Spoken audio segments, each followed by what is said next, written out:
بسم الله الرحمن الرحيم. معانا 3 سمكات بلطية كده حلوين، هنعمل النهارده بيهم أحلى أكلة سمك من بتوع بطاطا: فلفل، طماطم، ليمون، جزر مبشور، توم. كل الكلام ده ضربناه في الكبة، طلعنا بالطبق ده الحلو ده الجميل اللي انتوا شفتوه ده.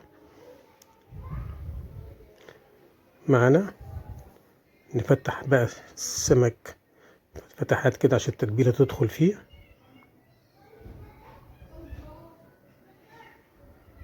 معانا بايركس، في بصلة وبطاطستين، بس قطعنا أجنحة كده، والبطاطس حلقات رفيعة، ملح، كمون.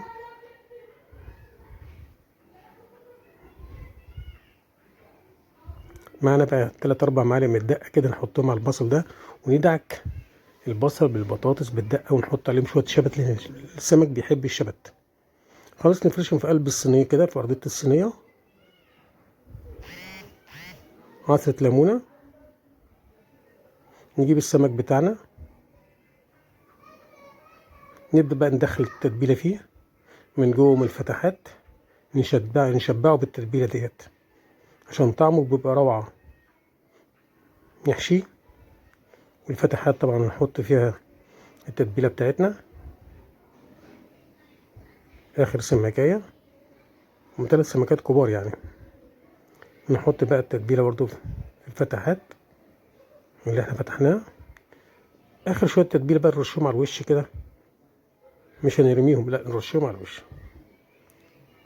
معانا بقى شويه معلقتين زيت كده، نحطهم برضو على الوش، وندخل الكلام ده الفرن لمده نص ساعه و5 دقايق بالظبط، علشان يطلع لنا بالروعه والجمال اللي حضراتكم شايفينها. ادي السمك بتاعنا، ادي الشكل، وادي الطعام، وادي الجمال. وبعد كده هنعمل بقى شويه رز. نجيب الرز بتاعنا اللي احنا عملناه، رز السمك الجميل بطريقه بطوطه الحلوه.